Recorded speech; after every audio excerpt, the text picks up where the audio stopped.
Everyone, so in this video we will be discussing about P&L account. What is P&L? That is profit and loss account. अब इसमें क्या चीज़ होगी, देखो हमको expense as an income records करनी होती है, राइट। अब इनकम्स और एक्सपेंसेस हम लोग दो चीज़ में रिकॉर्ड करते हैं, एक ट्रेडिंग में रिकॉर्ड करते हैं जो हमने प्रीवियस वीडियो में डिस्कस किया, और एक P&L में रखते हैं। तो अब कुछ समझ में नहीं आता तो क्या होगा कि जो एक्सपेंसेस ट्रेडिंग में नहीं आए हैं वो P&L में आएंगे, जो इनकम्स ट्रेडिंग में नहीं आई थी वो P&L में आएगी। लेकिन still we will understand in a better way कि क्या होता है। ओके, सो ट्रेडिंग में हम लोग क्या चीज़ रिकॉर्ड करने वाले थे कि जो हमारा मेन जिस चीज़ का धंधा है, जिस चीज़ का हम गुड्स सेल या परचेस कर रहे हैं, उससे जो हमारी इनकम्स एंड एक्सपेंसेस हो रही है, वही हम ट्रेडिंग अकाउंट पे शो करते हैं। P&L में हम लोग क्या शो करने वाले हैं कि अदर देन मेन जो चीज़ का हमारा धंधा है, उसके अलावा भी कुछ हमारे बिजनेस में प्रॉफिट और लॉसेस भी होते होंगे ना। फॉर एग्जांपल मैंने लास्ट वीडियो में आपको बोला था कि हमारे पास एक्स्ट्रा पैसे पड़े थे तो हमने इन्वेस्ट कर दिए। तो अगर वो इन्वेस्टमेंट को हमने बेचा, अगर प्रॉफिट हुआ तो हम क्रेडिट साइड पे रिकॉर्ड करेंगे, हमारा अगर लॉस हुआ तो डेबिट साइड पे रिकॉर्ड कर देंगे।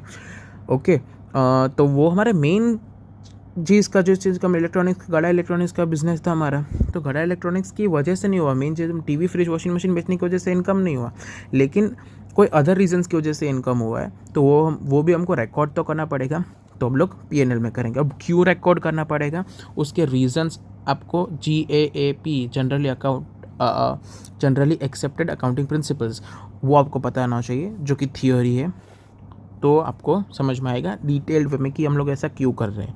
ओके, अगर आपको ये नहीं आता है तो आपको प्लीज़ समझना पड़ेगा कि वो एक्चुअल में क्या होता है।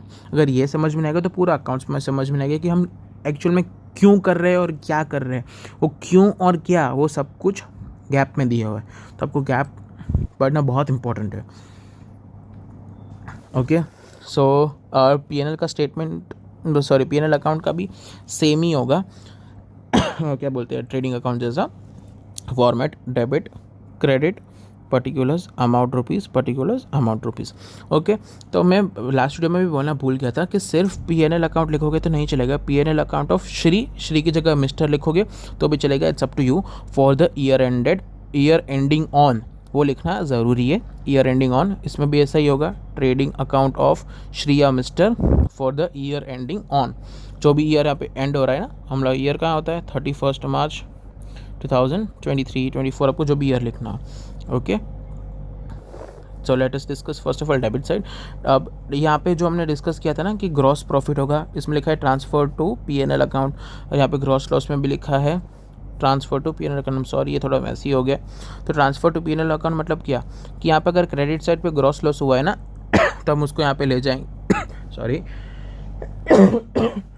सॉरी, तो हम उसके यहाँ पे डेबिट साइड पे लेके जाएंगे, ऑपोजिट साइड पे लेके जाना है। ओके, अगर ये यहाँ पे ये वाला प्रॉफिट है तो ये हम लोग क्रेडिट साइड पे शोकेश करेंगे कि by gross profit account. Loss हुआ होता है तो हम लोग यहाँ पे लिखेंगे to gross loss account. Okay, तो ये हम लोगों ने क्यों किया, I tell you the reason, कि हम लोगों को लास्ट में at the end of the year तो क्या चाहिए, एक जनरल प्रॉफिट या फिर तो लॉस चाहिए। मतलब क्या कि एक ऐसा प्रॉफिट या लॉस की अमाउंट जो हमको दिखा रही हो कि पूरे साल में हमने नेट कितना कमाया, कि वो हमारे फिर अदर इनकम एक्सपेंस भी आ गए और अपने मेन इनकम एक्सपेंस जो गुड्स रिलेटेड है वो भी आ गए।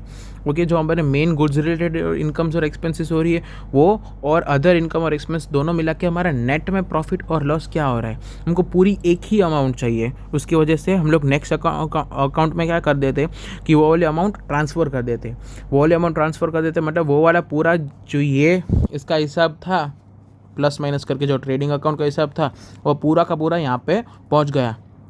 तो अब वापस से दूसरी बार करने की ज़रूरत नहीं है, और हमको यहाँ पे जो बैलेंस फिगर मिलेगा लास्ट में, तो हमको मिल जाएगा क्या, नेट प्रॉफिट या फिर तो नेट लॉस, जो भी हो रहा होगा। ओके, तो दिस इज़ द रीज़न हम लोग उसको ट्रांसफ़र करते। अब देख लेते हैं एडमिन एक्सपेंस। मैंने क्या बोला था कि उसमें गुड्स रिलेटेड या फिर तो मैन्युफैक्चरिंग रिलेटेड हमारे जो भी एक्सपेंस होते हैं, इनकम्स होते हैं, वो ट्रेडिंग में लिखेंगे, बाकी सब कुछ एक्सपेंसेस इसमें लिखेंगे। तो हमको सैलरी भी देनी पड़ती है, अलाउंस बोनस देने पड़ते हैं स्टाफ को, तो वो रेंट, अगर रेंट हमारा फैक्ट्री का हुआ तो ट्रेडिंग में आएगा, क्योंकि फैक्ट्री हमको चाहिए मैन्युफैक्चर करने के लिए, लेकिन हमारा रेंट फैक्ट्री का नहीं है तो हम लोग P&L में, अगर कुछ ना बोला हो तो we will assume that rent is of office only. अगर फैक्ट्री का होगा तो हम लोग को बता देंगे क्वेश्चन में कि वो फैक्ट्री का है और ट्रेडिंग में जाएगा, वरना always rent will come on the P&L side. Okay, insurance premium, हमने बहुत सारी चीज़ों का इंश्योरेंस लेके रखा होता है, not life insurance. Life insurance तो ओनर का पर्सनल हो जाता है, उसको बोलते हैं drawings, but this is insurance of workers, insurance of goods, okay, etcetera etcetera, बहुत सारे इंश्योरेंस लेके रखे होते हैं। मशीन्स का इंश्योरेंस होता है, तो ये उस चीज़ का इंश्योरेंस प्रीमियम है। देन टैक्सेस, वी पे टैक्सेस, तो वो भी हमारा एक्सपेंस हुआ। पोस्टेज एक्सपेंस, हमने पोस्ट किया कुछ भी तो उसका related expense. Stationery and printing expense, हम लोग बिल बुक्स बनाते हैं, प्रिंट करवाते हैं तो उसके एक्सपेंस होते हैं। फिर calculator, scale, pencil, eraser, pen जो भी यूज़ होता है वो स्टेशनरी। लीगल एक्सपेंस, हमको कुछ लीगल कंसल्टेंट रखना पड़ता है ना, कि हम लोग कुछ भी काम हुआ तो हमारे ऑन बिहाफ वो केस लड़ेंगे, तो जिसमें आए दिन ऐसे बहुत केसेस होते रहते हैं। तो लीगल कंसल्टेंट, ऑडिट फीस, अगर ऑडिट कराना पड़ा तो ऑडिट फीस, ये हमारे एक्सपेंस तो है, लेकिन हमारे मेन धंधे रिलेटेड नहीं है। मेन हमारा जो धंधा है जिसका गड़ा इलेक्ट्रॉनिक्स का, उसके रिलेटेड नहीं है, लेकिन एक्सपेंसेस तो हो रहे, तो वो रिकॉर्ड तो करने पड़ेंगे ना। तो वो अगर उसको हम लोग ये सारे एक्सपेंसेस को हम उसके साथ ज्वाइन कर देंगे तो हमको पता कैसे चलेगा कि हमारा main TV, fridge, washing machine बेच के कितना पैसा कमाना हुआ और ये सब की चीज़ें से कितना पैसा कमाना हुआ। इसकी वजह से ये सब चीज़ को हम अलग अकाउंट में रिकॉर्ड करते ताकि हमको पता चले कि main TV, fridge, washing machine से हमको कितना प्रॉफिट हो रहा है और बाकी अदर चीज़ की वजह से हमको कितना प्रॉफिट हो रहा है। ओके, तो इलेक्ट्रिसिटी एक्सपेंसेस, अगर इसमें भी अगर हमको बोल दे कि it is related to manufacture, factory का है, तो विल गो टू ट्रेडिंग। अगर कुछ नहीं बोला तो by default we will understand कि वो P&L में जाएगा। Okay, repairs and maintenance of an assets, कोई भी हमारा एसेट हो, कार हो गई हमारी एसेट, टीवी हो गया, फ्रिज हो गया, वॉशिंग मशीन हो गया, AC हो गया, तो हमारे एसेट्स है तो उसको मेंटेन करना पड़ेगा, तो वो सारे अदर एक्सपेंस हो गए। फिर contribution to provident fund, provident fund क्या होता है आपको डिटेल में पता होना चाहिए। Contribution to provident fund is an expense, short में आपको बोल दूं कि वो आपको एम्प्लॉय के रिलेटेड खर्चा होता है। एम्प्लॉय को एक फ़ंड होता है, उसमें डालना होता है, तो हम मतलब एम्प्लॉय एक फ़ंड बनता है, उसमें एम्प्लॉय भी पैसे डालता है और हमको भी पैसे डालने होते हैं, तो हमने जो पैसे डाले होते हैं वो हमारा एक्सपेंस होता है, इसलिए provident fund. Then contribution to employ state insurance, ये भी एक टाइप का इंश्योरेंस हुआ। Then staff welfare expense, staff के वेलफेयर के लिए हमने एक्सपेंस करा, उनको पार्टी दी या फिर उनके लिए कुछ एंटरटेनमेंट प्रोग्राम रखा तो देते स्टाफ वेलफेयर एक्सपेंस। स्टाफ को ट्रेनिंग दी तो ट्रेनिंग करने के लिए भी हमने जो एक्सपेंस करा that is our expense, but it is not related to our main goods. हमारे मेन धंधे उसके लिए नहीं है हम इसकी वजह से, लेकिन एक्सपेंस तो रिकॉर्ड तो करना पड़ेगा, इसलिए कहाँ आएगा, P&L पे आएगा। Then selling and distribution expense, मैंने बोल दिया था पहले ही कि मेन भले ही हमारा TV, fridge, washing machine related ही धंधा होगा, मेन हमारा टीवी, फ्रिज, वॉशिंग मशीन का धंधा है, लेकिन फिर भी सेल वाला जो एक्सपेंस है वो ट्रेडिंग के बदले P&L में लिखा जाएगा। ओके, उसका रीज़न डिटेल में आपको जानना होगा, तो again I will tell you it is because of generally accepted accounting principles, वो आपको पता होगा तो रीज़न भी आपको पता चल जाएगा। Okay, so carriage outward, salary of A salesman, commission of A salesman, क्योंकि सब सेल्स रिलेटेड है तो इसमें आएंगे। आप शॉर्ट में याद रख लो, अब लास्ट डे पे कुछ ज़्यादा नहीं हो सकता, तो जो भी सेल्स रिलेटेड एक्सपेंस होंगे तो P&L में आएंगे। फिर कौन से जो अदर एक्सपेंस, प्रोडक्शन या फिर तो परचेस के अलावा कोई भी एक्सपेंसेस होंगे तो P&L में आएंगे। ट्रेडिंग में कौन से एक्सपेंस आएंगे, प्रोडक्शन या फिर तो परचेस रिलेटेड एक्सपेंस, और इनकम में कौन सी, अपने गुड्स रिलेटेड इनकम, वो फिर सारी गुड्स रिलेटेड इनकम आ गई। ओके, और P&L में तो क्या एक्सपेंसेस में क्या आएगा कि एक तो सेल्स रिलेटेड एक्सपेंस एंड दूसरे एक्सपेंस जो ट्रेडिंग में भी कवर नहीं हुए हैं। ओके, और इनकम में तो अदर देन सेल्स की जो भी इनकम होगी, मतलब अदर देन गुड्स वाली जो भी इनकम होगी क्रेडिट पे आएगी। ओके, वो हम देखेंगे तो सब आपको समझ में आ जाएगा। Then travelling expense of salesman जो हम ट्रैवलिंग एक्सपेंस करता है वो। Then advertisement expense, discount allowed, हमने डिस्काउंट दिया होता है। ओके, ये सेल्स को बढ़ाने के लिए हम लोग डिस्काउंट्स देते हैं ना, तो सेल्स रिलेटेड एक्सपेंस हुआ। Then delivery van expense, discount received, sorry discount reserved which is a one type of discount allowed only. Okay, then exhibition participation, then showroom expense, godown expense, packing charges or packing expenses, whatever you say it. Okay, this all are sales related expense only. Then interest on capital, जो owner ने capital invest किया होता है उस पर firm interest देती है। तो जो फर्म इंटरेस्ट देती है, it is our expense for the firm, so it will be recorded on P&L debit side. Then interest on bank overdraft. Overdraft is an facility कि अगर आपके पास 10,000 रुपये हो और आपको 12,000 रुपये की ज़रूरत पड़ी है, तो आपको जो 2,000 एक्स्ट्रा आपके पास नहीं है ना, फिर भी आपको बैंक 12,000 विड्रॉ करने देगी। तो 2,000 हमने एक्स्ट्रा उठाया है ना, वो फैसिलिटी को ओवरड्राफ्ट बोलते हैं, और वो फैसिलिटी ऊपर बैंक चार्ज करती है इंटरेस्ट। ओके, वो शॉर्ट अमाउंट की लोन होती है, तो वो ओवरड्राफ्ट पे इंटरेस्ट चार्ज किया। Then interest on borrowed loans. Borrowed loans मतलब हमने किसी से पैसे मांगे हुए, सिंपल लोन ही होती है वो, तो लोन पे इंटरेस्ट दिया। बैंक चार्जेस, बैंक को कोई भी SMS चार्जेस या NEFT चार्जेस, कोई भी चार्जेस होते हैं वो हमने पे किए, तो that is bank charges. Bank को कोई चीज़ का कमीशन दिया, बैंक ने हमारा कुछ काम करके दिया होगा ऑन बिहाफ, तो हमने उसको कमीशन भी दिया।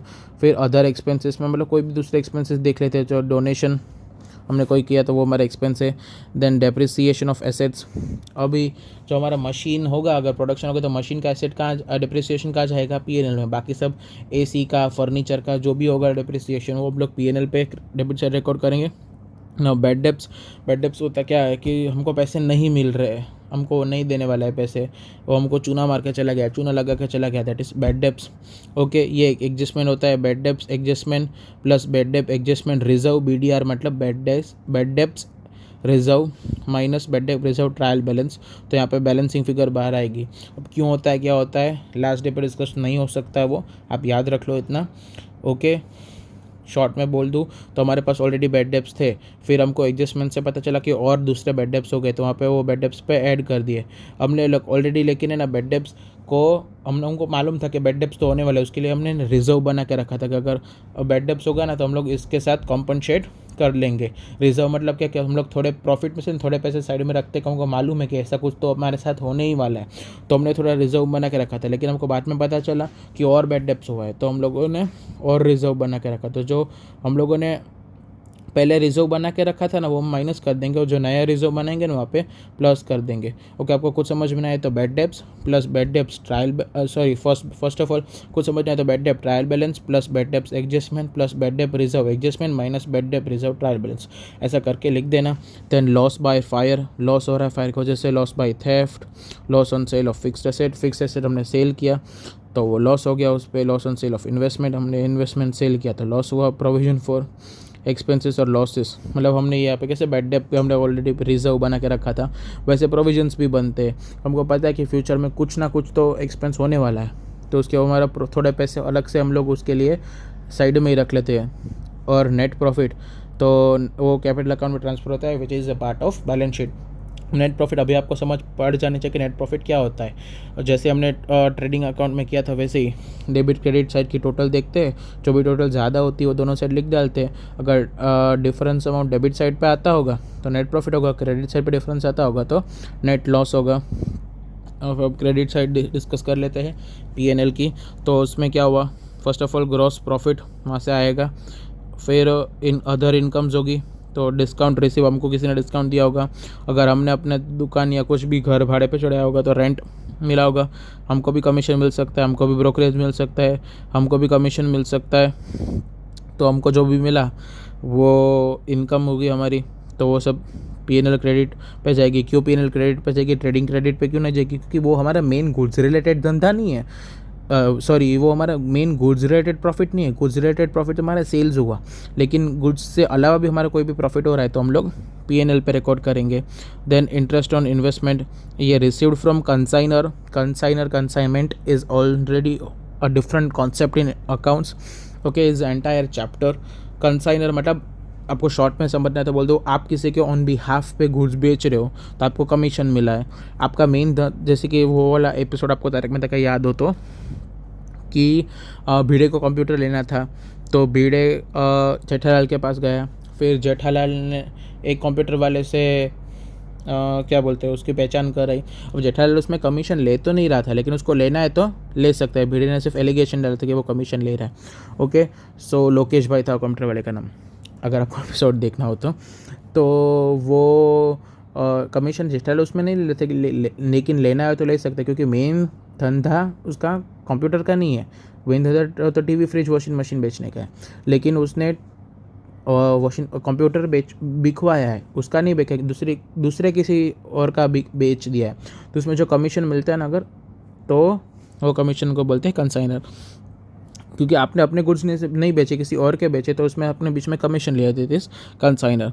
Then interest on loan given, तो आपने किसी के loan, sorry, interest on loan given मतलब, हम लोन गिवन मतलब क्या, कि हमने किसी को लोन दी है, लोन गिवन हमने किसी को लोन दिया तो वो हमको इंटरेस्ट पे करेगा, तो इंटरेस्ट रिसीव हुआ। ओके, फिर इंटरेस्ट ऑन ड्राइंग्स मतलब ओनर जो भी ड्राइंग्स करके चाहता है उस पर इंटरेस्ट पे करता है। देखो, ओनर ने फॉर्म पे पैसे लगाए, उसको कैपिटल बोलते हैं, तो वो कैपिटल पे इंटरेस्ट देता है फॉर्म ओनर को। वैसे ही फॉर्म में से जो पैसे ओनर लेके जाता है उसको ड्राइंग्स बोलते हैं। तो फॉर्म अगर कैपिटल पे इंटरेस्ट दे रही है तो ओनर को भी ड्राइंग्स पे इंटरेस्ट देना पड़ेगा, सिंपल एज दैट। ओके, तो उस चीज़ का इंटरेस्ट है। फिर बैड डेब्ट्स रिटर्न, आपने तो बैड डेब्ट्स रिकॉर्ड कर दिए थे, आपने तो ऑलरेडी एक्सपेंस मेंशन कर दिया था, लेकिन वो आपको मिल गए पैसे, तो बैड डेब्ट्स रिटर्न हो गए, तो आपकी इनकम हो गया। आपने तो एक्सपेंस कर दिए थे ना एज ए रिकॉर्ड, तो एक्सपेंस रिकॉर्ड हो गए थे, आपने तो ऐसे खर्चा रिकॉर्ड कर दिया था, लेकिन वो अब आपके पास पैसे आ गए तो इनकम हो गया ना, एक्स्ट्रा इनकम। वैसे ही आगे profit on sale of asset, तो यहाँ पे हमको से लॉस हुआ था एसेट सेल करते वक्त, तो प्रॉफिट भी हो सकता है ना, तो क्रेडिट साइड पे। Then sale of old newspaper, this is nothing but sale of scrap. But scrap क्या होता है कि हमारा कुछ भी टूटा फूटा या डिफेक्टिव गुड्स होते हैं वो बेच दिया होता है, इसलिए स्क्रैप आएगा तो we will go with trading account. वरना कोई और चीज़ का हम लोग बेचेंगे, सेल्स करेंगे, तो वो आएगा always and always on P&L credit. Okay, तो और कोई चीज़ होगी ना तो मेंशन कर ही देंगे उसका नाम, जैसे कि यहाँ पे कर दिया है न्यूज़पेपर। वरना स्क्रैप वर्ड बोले तो चाहेंगे हम लोग ट्रेडिंग पे, वरना आ जाएंगे P&L पे। देन सेल ऑफ स्क्रैप, इसमें भी आया है सेल ऑफ स्क्रैप, और ऊपर वाले में भी आया है सेल ऑफ स्क्रैप, ये वाला पॉइंट। ओके, तो हम लोग sale of scrap, scale of scrap दो है, तो अगर क्वेश्चन में कुछ मेंशन नहीं किया होगा तो will go in trading account. अगर क्वेश्चन में कुछ मेंशन कर दिया होगा तो वी विल गो अकॉर्डिंगली। अगर क्वेश्चन में मेंशन कर दिया है कि अगर वो मेन गुड्स रिलेटेड है तो it will go on trading credit. Okay, but कुछ मेंशन नहीं किया है, सिर्फ लिखा है sale of scrap, again it will go on trading credit. लेकिन बोल दिया है कि सेल ऑफ स्क्रैप, लेकिन कुछ मेंशन कर दिया कि the scrap is related to the newspaper और टू द एसेट और to the part of any part of the asset, तो हम लोग उसको P&L क्रेडिट पे लेके आएंगे। ओके, देन मिसलेनियस इनकम छोटी मोटी 10-20 रुपए की कहीं से इनकम होगी तो हम लोग उसको मिसलेनियस में डाल देंगे। या फिर तो कोई छोटी मोटी इनकम हुई लेकिन आपको मालूम नहीं है कि वो कहाँ से इनकम हुई थी, तो हम लोग ऐसे ही डाल देंगे मिसलेनियस के अंदर। फिर ऐसी कोई इनकम होती कि पेमेंट करते वक्त क्या बोलते 10 रुपये 20 रुपये गलती से ज़्यादा आ गए हो अपने पास, तो 10 रुपये की इनकम हो गई ना हमको, तो वो मिसलेनियस में डाल देंगे।